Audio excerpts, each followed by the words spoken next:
Halo guys, welcome back to my YouTube channel. Baik teman-teman, nanti bagi teman-teman yang sudah menonton, jangan lupa untuk dibantu like, komen, dan subscribe-nya ya. Baik teman-teman, hari ini saya mau berbagi tentang peraturan final dari Peraturan Menteri Kesehatan Republik Indonesia Nomor 42 Tahun 2022 tentang petunjuk teknis penggunaan dana alokasi khusus non-fisik bidang kesehatan tahun anggaran 2023. Nah, ini juknis tentang DAK non-fisik sudah keluar ya untuk teman-teman untuk tahun anggaran 2023. Nah, ini kita langsung aja apa saja isi peraturan atau juknisnya ini sama ya.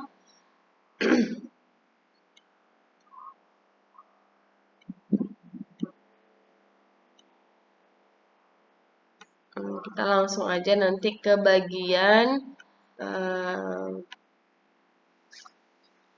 box salurnya.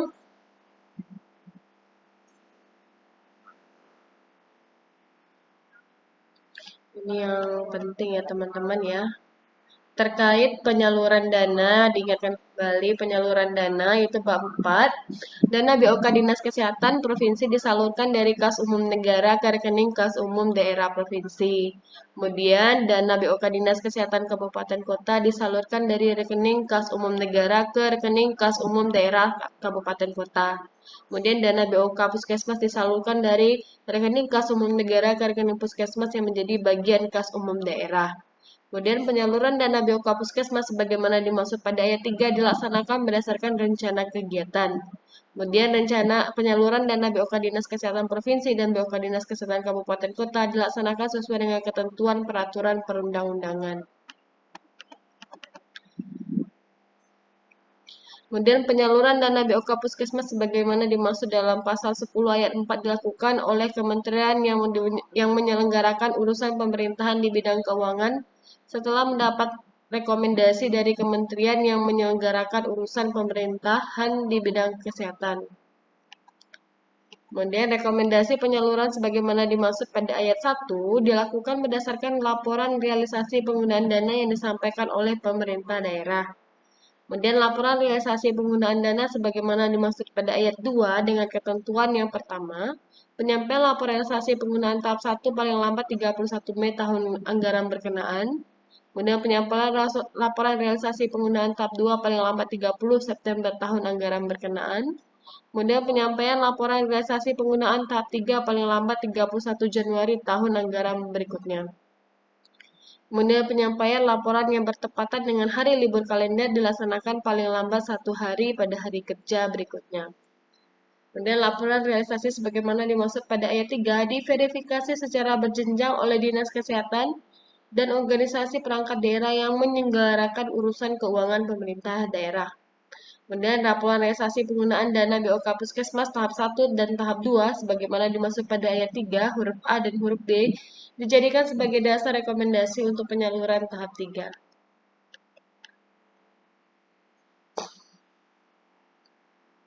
Ini kemudian pasal 12 berdasarkan laporan realisasi penggunaan BOK Puskesmas sebagaimana dimaksud pada pasal 11 ayat 3, Dinas Kesehatan melakukan verifikasi pada level menu kegiatan BOK Puskesmas.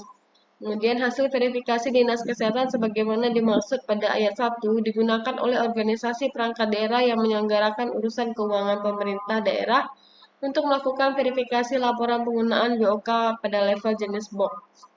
Kemudian berdasarkan verifikasi organisasi perangkat daerah yang menyelenggarakan urusan keuangan pemerintah daerah sebagaimana dimaksud pada ayat 2, kementerian yang menyelenggarakan urusan pemerintahan di bidang kesehatan menyusun rekomendasi penyaluran BOK Puskesmas. Kemudian rekomendasi penyaluran sebagaimana dimaksud pada ayat 3 disampaikan kepada kementerian yang menyelenggarakan urusan pemerintahan di bidang keuangan, CQ Direktorat Jenderal Perimbangan Keuangan paling lambat 16 hari kalender sebelum batas waktu penyaluran. Kemudian verifikasi laporan realisasi penggunaan BOK Puskesmas dilakukan melalui aplikasi e-Renggat.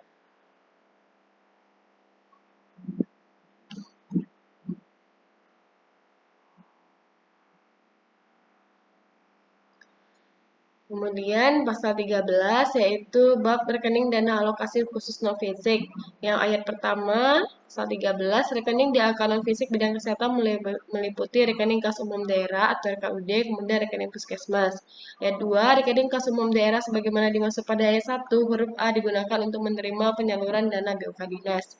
Ayat 3, rekening puskesmas sebagaimana dimaksud pada ayat 1, huruf B merupakan bagian dari rekening kas umum daerah yang digunakan untuk operasional dana BOK Puskesmas.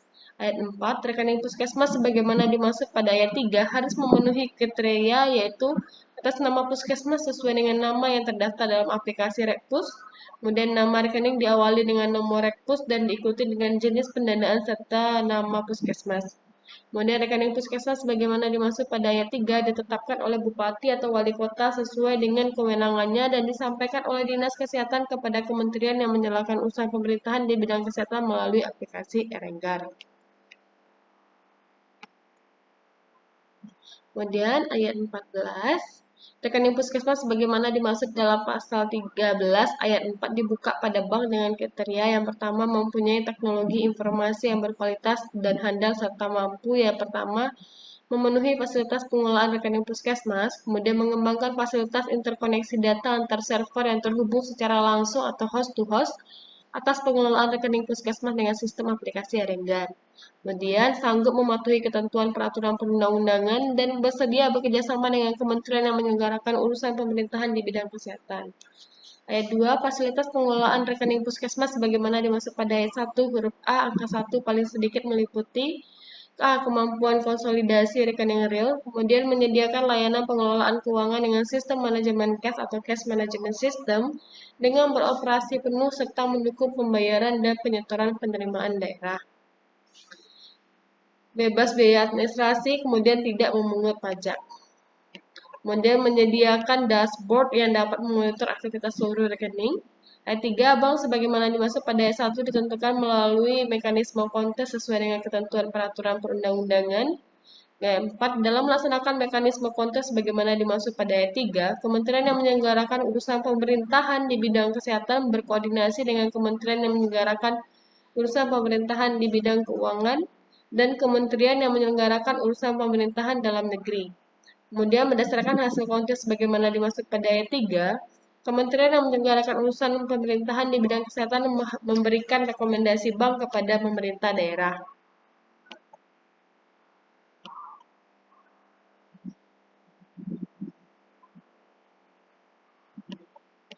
Pengelolaan dana ini sama ya. Kita lanjut saja.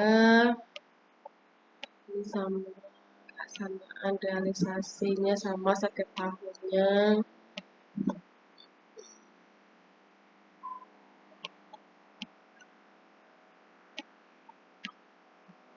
Oke, teman-teman bisa membaca ya. Ini pengawasannya juga sama setiap tahun oleh APIP.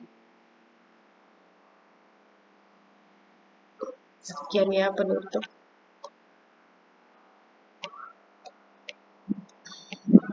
Misalnya.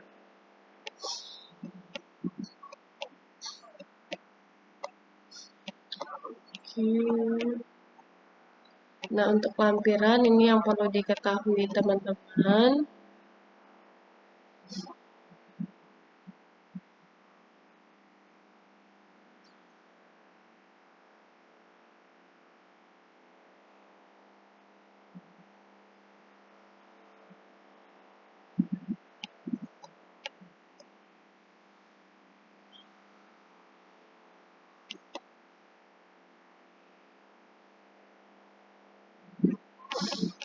Ini untuk arah dan kebijakan. Arah dan kebijakan untuk di non fisik bidang kesehatan tahun 2023 itu diarahkan yang pertama untuk mendukung 8 area reformasi sistem kesehatan nasional atau SKN dalam penguatan ketahanan kesehatan termasuk kualitas laboratorium menuju standar BSL-2. Kemudian inovasi pengendalian penyakit, meningkatkan upaya promotif, preventif, serta peningkatan akses dan kualitas pelayanan kesehatan. Yang kedua, pemenuhan ketersediaan obat, vaksin, dan BMHP di tingkat pelayanan primer. Yang ketiga, meningkatkan kualitas dan akses pelayanan kesehatan ibu hamil, melahirkan, dan nifas melalui pendidikan kesehatan reproduksi, jaminan ketersediaan sarana transportasi, dan tempat tunggu kelahiran, serta penguatan pelayanan maternal di puskesmas. Yang keempat yaitu untuk mempercepat penurunan prevalensi balita stunting melalui optimalisasi koordinasi lintas sektor di daerah serta penguatan intervensi spesifik dan sensitif. Yang kelima yaitu peningkatan efektivitas pelaksanaan pengawasan pre dan post market industri rumah tangga pangan dan pemenuhan sediaan farmasi melalui pengawasan perizinan di sarana pelayanan kefarmasian dan usaha mikro obat tradisional atau obat.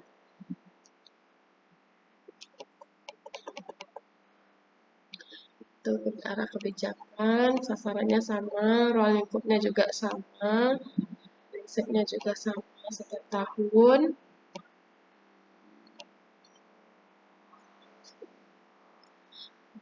Ini nomenklaturnya, kode-kode rekening.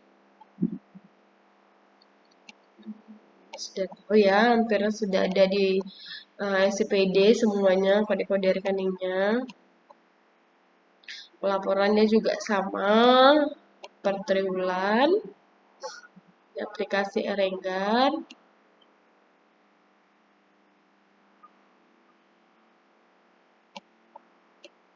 Ini penghitungan fiskal untuk menentukan besar anggaran yang didapatkan oleh suatu kabupaten ataupun puskesmas. Perhitungannya ya, enggak perlu. Yang penting kita untuk pelaksanaannya langsung saja ke bagian BOK-nya ya. Yang pertama, bab 3 itu tata cara penggunaan DAK non-fisik bidang kesehatan tahun anggaran 2023. Yang pertama adalah BOK provinsi. Tujuan dan sasarannya sama, ini sama jenis. Yang perlu diketahui itu adalah jenis pembiayaannya ya, Ibu ya.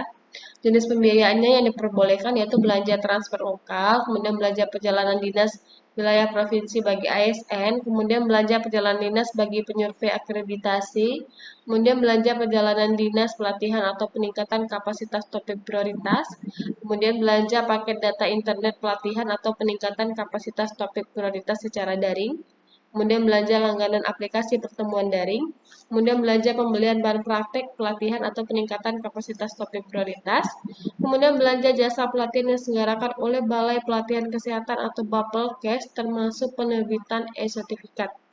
Kemudian belanja kegiatan pertemuan atau rapat di dalam atau luar kantor di wilayah kerja provinsi sesuai ketentuan peraturan perundang-undangan mengenai keuangan daerah. Kemudian belanja honor, transport, dan atau akomodasi untuk narasumber atau pengajar atau fasilitator atau Master of Training atau MOT atau QC Quality Control atau Training Officer Committee atau TOC di luar satker penyelenggara kegiatan. Kemudian belanja pengambilan dan pemeriksaan sampel atau spesimen. Kemudian belanja obat program kesehatan ibu, kesehatan anak dan gizi. Kemudian belanja bahan bakar atau belanja sewa alat transportasi, distribusi obat, vaksin dan BMHP serta praktek lapangan untuk pelatihan. Kemudian belanja pengepakan obat, vaksin, dan BMHP. Kemudian belanja jasa pengiriman obat, sampel atau spesimen, dan pengembalian spesimen karim melalui penyedia jasa ekspedisi pengiriman barang. Kemudian belanja jasa tenaga bongkar muat pengiriman obat dan BMHP. Itu jenis-jenis belanjanya, jadi di luar itu tidak diperbolehkan untuk menggunakan anggaran BOK provinsi. Ini sama untuk UKM esensialnya ya. Pendidikan PE, Germas, ini sama campur. Ini kegiatannya juga hampir-hampir sama.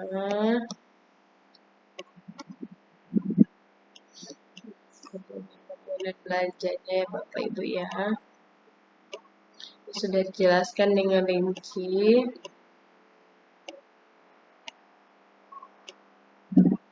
Ya, yang kedua itu kemudian adalah kabupaten, kota, kabupaten kota ini tujuannya sama, khusus sasarannya juga, penggunaannya yang perlu diketahui dengan lebih jelas itu adalah jenis pembiayaan.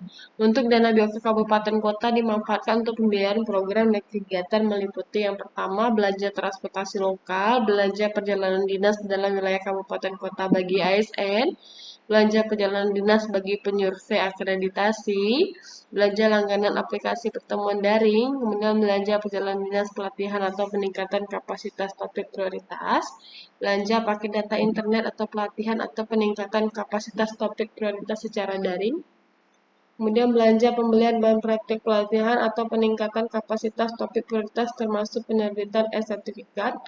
Kemudian belanja jasa pelatihan yang diselenggarakan oleh Balai Pelatihan Kesehatan atau Bapelkes. Kemudian belanja kegiatan pertemuan rapat di dalam atau di luar kantor di wilayah kerja kabupaten kota sesuai ketentuan peraturan perundang-undangan mengenai keuangan daerah. Kemudian belanja honor, transport, dan atau akomodasi untuk narasumber atau pengajar atau fasilitator atau Master of Training atau MOT atau Quality Control atau QC atau Training Officer Commit atau TOC di luar satker penyelenggara kegiatan. Kemudian belanja jasa pemeriksaan peningkatan mutu pemeriksaan atau PME, laboratorium kesehatan di daerah kabupaten kota. Kemudian belanja media KIE untuk posyandu atau alat bantu kader, termasuk kuesioner kesehatan jiwa. Kemudian belanja pencetakan form penyelidikan epidemiologi, investigasi. Kemudian belanja pengadaan obat BPHP untuk pelayanan kesehatan dasar di puskesmas. Belanja pengadaan obat dan MHP spesialistik untuk pelayanan kesehatan bergerak. Belanja pengadaan BMHP, screening anemia, PTM prioritas, serta pencegahan dan pengendalian penyakit. Belanja bahan bakar atau belanja sewa alat transportasi, distribusi obat, vaksin, dan BMHP, serta praktik lapangan untuk pelatihan. Belanja pengepakan obat, vaksin, dan BMHP. Belanja jasa penerimaan obat, sampel spesimen melalui penyedia jasa ekspedisi pengiriman barang. Belanja jasa tenaga bongkar muat pengiriman obat dan BMHP. Untuk jenis kegiatannya ini hampir sama dengan yang provinsi ya, UKM sosial.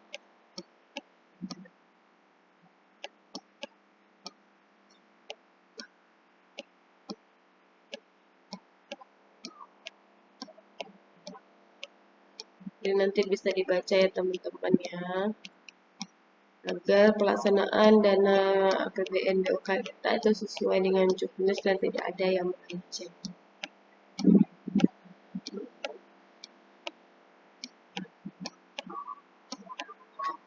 Ini untuk akreditasi Labkesda, bagi yang mendapatkan anggaran akreditasi Labkesda, akreditasi FKTP,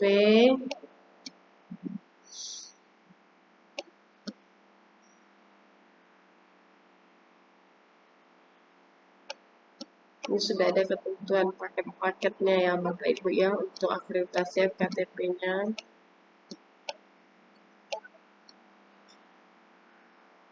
Untuk yang terbaru yaitu yang tahun 2023 yang paling banyak adalah pelatihan peningkatan kapasitas topik prioritas ya Bapak Ibu ya. Ini sudah ditentukan setiap dari pelatihan-pelatihan itu sudah ditentukan berapa harinya, berapa jam pembelajaran.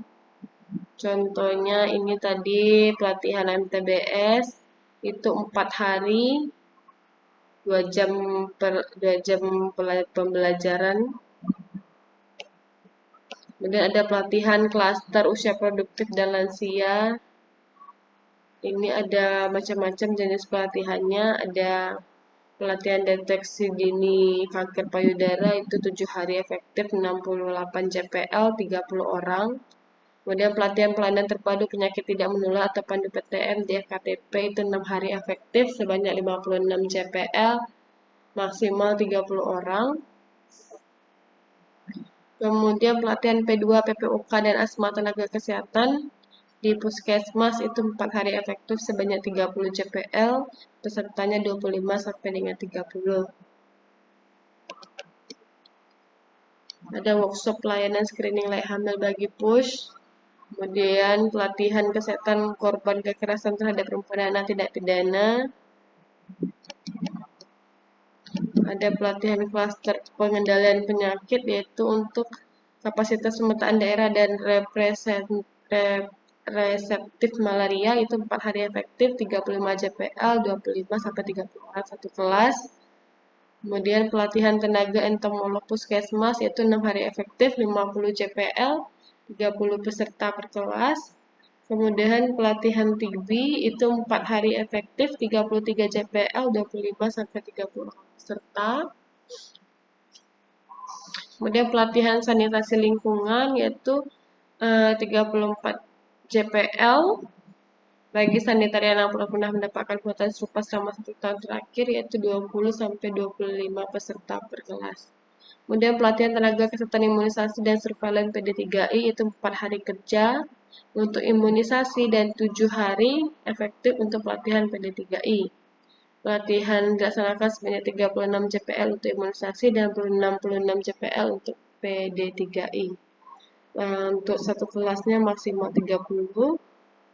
Kemudian pelatihan manajemen itu sebanyak 83 jam pelajaran dengan kegiatan dilaksanakan 10 hari secara kelas fisikal dengan peserta kurang lebih 30 setiap angkatan.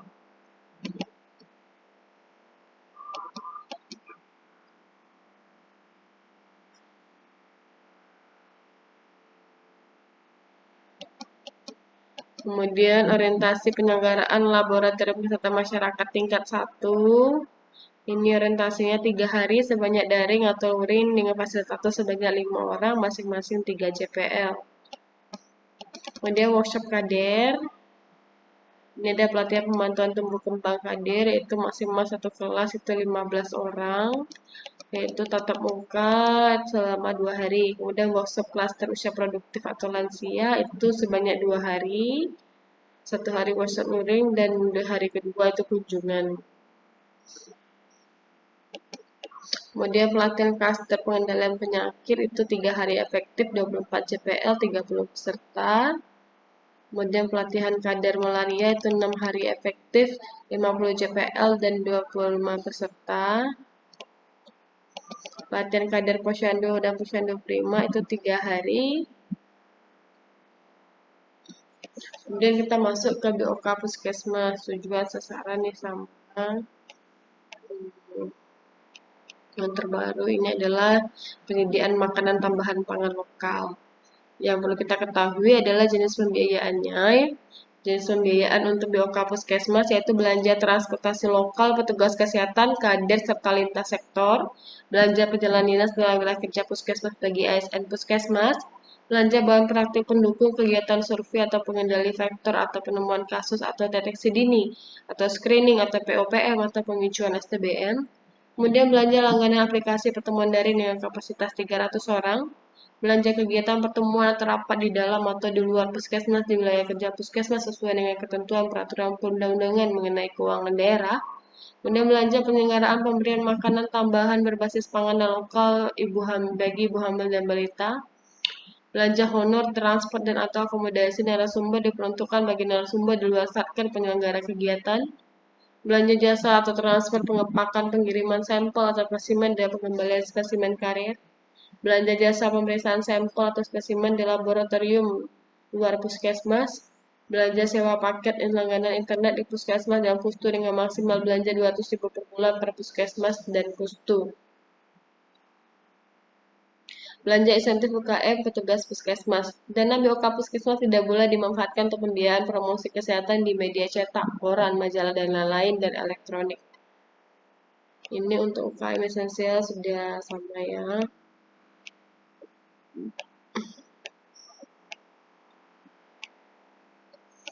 Paling yang berbeda di tahun 2003 itu adalah PNT. Nah, ini untuk PNT ya. Penyediaan makanan tambahan berbasis pangan lokal. Satu, pemberian makanan tambahan PMT berbahan pangan lokal bagi ibu hamil, KEK, dan balita kurang gizi kurang. Komponen pembiayaan terdiri dari 80 bahan makanan 80%, upah memasak 15%, manajemen 5%. Harga satuan bahan makanan PMT untuk ibu hamil KEK sebesar 21.500 dan PMT lokal balita gizi kurang sebesar 16.500 atau dapat menyesuaikan kondisi daerah dengan mengacu kepada harga satuan bahan makanan yang berlaku antara lain berdasarkan sumber data Pusat Informasi Harga Pangan Strategis Nasional. Pemberian PMT lokal ibu KEK dan PMT lokal balita gizi kurang masing-masing selama 90 hari. Jenis bahan makanan, cara pemberian, dan teknis pelaksanaan PMT lokal mengacu mengacu kepada petunjuk teknis pemberian makanan tambahan lokal yang berlaku. Jadi juknis ini masih ditunggu ya teman-teman sampai dengan keluar dari Ditjenkesmas.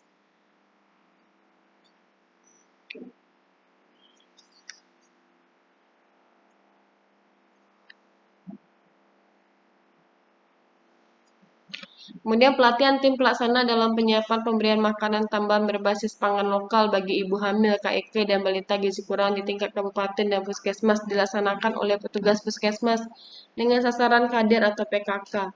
Pembiayaan pelatihan termasuk pembelian bahan makanan sebagai bahan praktik. Jadi untuk PNT kita menunggu juknis dulu, baru bisa kita melakukan pelaksanaan PNT lokal. Kemudian untuk insentif UKM Puskesmas ini sudah ada di perubahan di pertengahan tahun 2022 ya Bapak Ibu. Cuma perbedaannya untuk insentif tahun 2022 dan 2023 itu sasaran penerima insentifnya untuk tahun 2023 ini hanya diberikan kepada ASN Puskesmas yaitu PNS dan P3K. Untuk bobot dan kegiatannya masih sama, dan kegiatan yang diperhitungkan untuk kegiatan lapangan dan kegiatan administrasinya juga sama.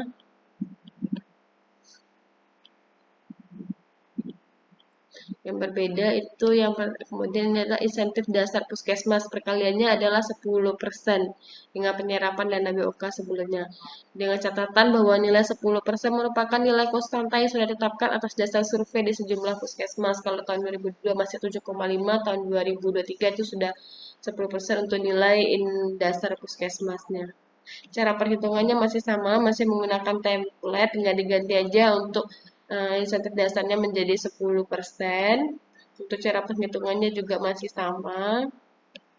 15 untuk kegiatan MGT dan 80% untuk kegiatan lapangan. Nah,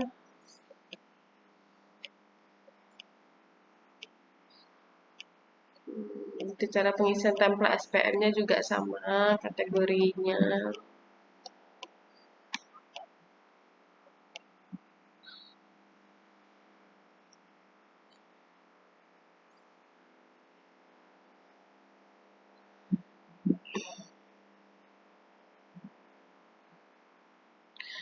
Untuk yang perlu diketahui yaitu ini ya, yang terbaru tentang pengelolaan dana bantuan operasional kesehatan puskesmas dan standarisasi rekening puskesmas dalam rangka penyaluran langsung BOK puskesmas ke rekening puskesmas. Yang pertama, penerima dana BOK puskesmas. Puskesmas penerima dana BOK harus memenuhi persyaratan sebagai berikut. Yang pertama, ketua puskesmas, yaitu telah terdaftar dan memiliki nomor registrasi di aplikasi Rekpus Kementerian Kesehatan paling lambat 31 Desember tahun anggaran 2021.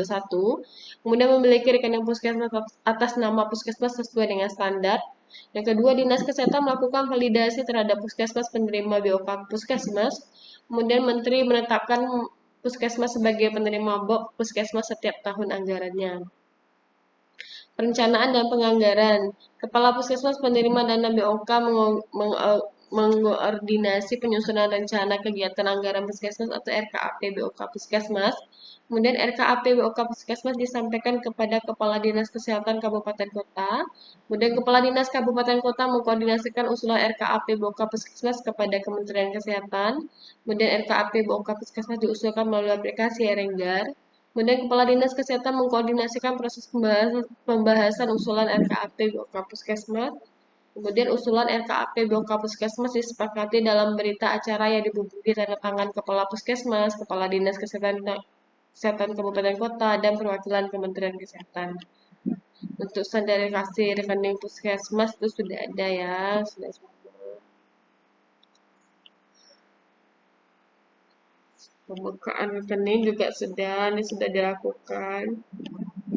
Penetapan rekening juga tahapannya sudah lewat. Penetapan rekening, perubahan rekening, penyaluran dana, kemudian rencana penarikan dana.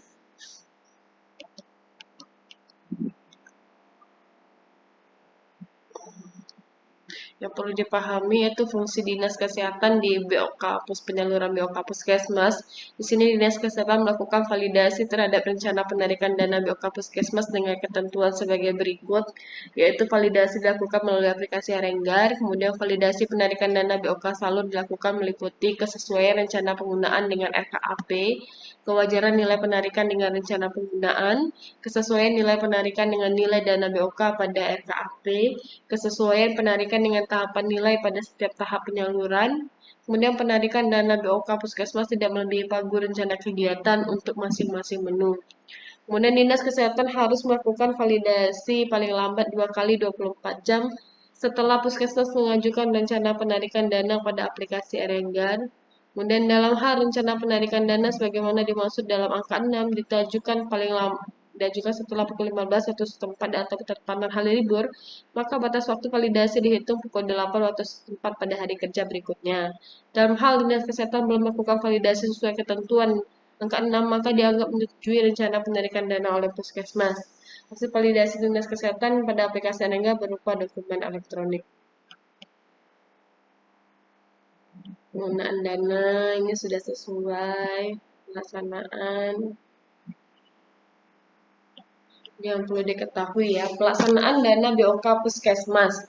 Pelaksanaan dana BOK Puskesmas dilakukan dengan ketentuan sebagai berikut. Kepala Puskesmas melaksanakan kegiatan yang bersumber dari dana BOK Puskesmas secara berkala sesuai dengan kebutuhan yang telah ditetapkan dalam RKAP dengan memperhatikan tahap penyaluran dana BOK Puskesmas. Kemudian Kepala Puskesmas bertanggung jawab atas seluruh pelaksanaan kegiatan bersumber dana BOK Puskesmas.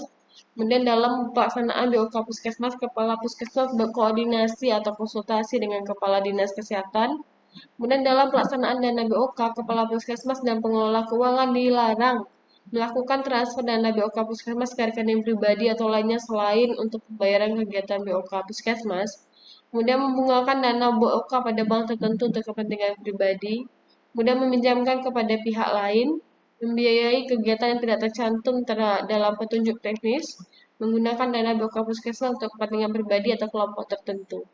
Kemudian ketentuan lain mengenai pelaksanaan dan penetapan dana BOK Puskesmas dilakukan sesuai dengan peraturan Menteri yang membidangi urusan pemerintahan dalam negeri. Nah, ini cukup sekian tentang PMK nomor 42 tahun 2022 tentang petunjuk teknis penggunaan dana alokasi khusus non-fisik tahun anggaran 2023. Nah, nanti teman-teman bisa baca, tadi download, dibaca-baca kembali, diulangi. Kemudian, apabila ada yang teman-teman yang masih ragu atau ingin ditanyakan, bisa ditanyakan di kolom komentar. Jangan lupa teman-teman tadi bantu like, komen, dan subscribe-nya ya. Terima kasih.